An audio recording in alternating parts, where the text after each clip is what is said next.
En 1893, una viajera italiana, quien vivió un tiempo en Santiago, se interesó por narraciones de hechos fabulosos o sobrenaturales.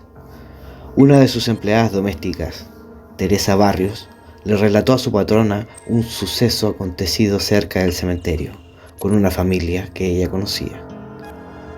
Una muchacha que servía en una casa de Recoleta pololeaba con un joven carretonero.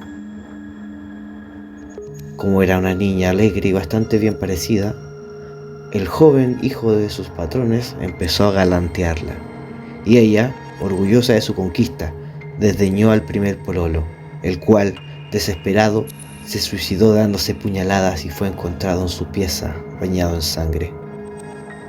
Poco tiempo después de la muerte de este despechado carretonero, el hijo del patrón dijo que se iba de viaje. La joven, ella misma preparó las maletas, pero en la noche oyó golpear a la puerta de su pieza y al abrir vio una sombra que ella creyó ser su galante. Este, sin hablar, le hizo una seña de que lo siguiera y tomándola del brazo salieron por una puerta falsa que daba al Cerro Blanco. La muchacha quiso hablar, pero él puso su mano sobre la boca y la niña se asustó porque esa mano estaba helada. Ambos, siempre callados, subieron al cerro y al llegar a la cima se sentaron. Muy pronto, la niña se quedó dormida para despertar de improviso, sintiendo cómo le clavaban el brazo. Al abrir sus ojos, vio a su amante, que estaba a su lado y tenía los labios puestos sobre su brazo, como si la besara. Ella se levantó pensando que ya era tiempo de volver a casa. Se lo dijo al joven, el cual, sin contestar una palabra, bajó al cerro con ella. La muchacha volvió a su pieza y el joven, al separarse de ella, le dijo al oído: «Mañana». Cuando vino la hora de levantarse, la muchacha estaba sin fuerzas. Sin embargo, atendió sus ocupaciones. En la noche, la visita se repitió. Subieron de nuevo al cerro.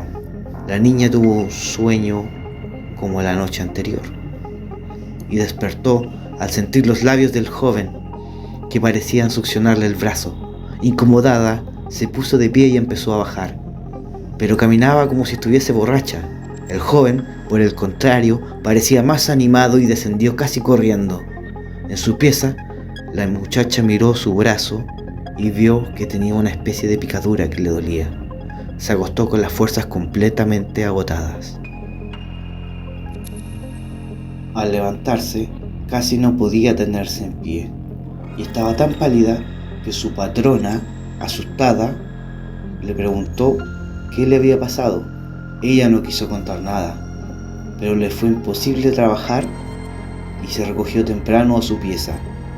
A medianoche, el joven volvió a golpear, y como que ella no le abriera, muy pronto se enojó. Temiendo que fuese oído, ella abrió la puerta y le dijo que no era posible ir con él, porque estaba enferma. Sin escuchar nada, el joven la tomó del brazo y casi arrastrándola la hizo salir de la casa y subir al cerro. Pero ella, vencida por el cansancio, la joven cayó a la tierra. Y a poco andar, como en un sueño, sintió nuevamente una picadura en el brazo, y haciendo un esfuerzo rechazó a su amante.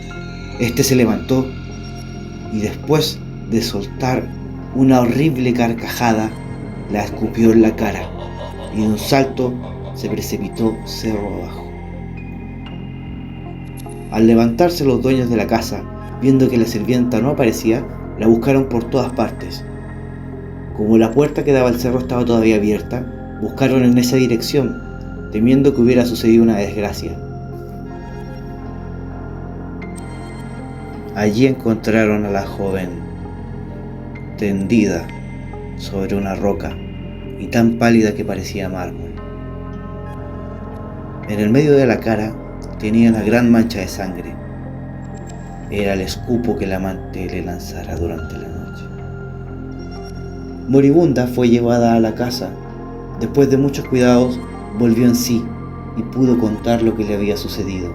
Pero entonces supo que el hijo del patrón, a quien ella creía responsable de lo que le había pasado, se había embarcado hace algunos días para hacer un viaje a Copiapó.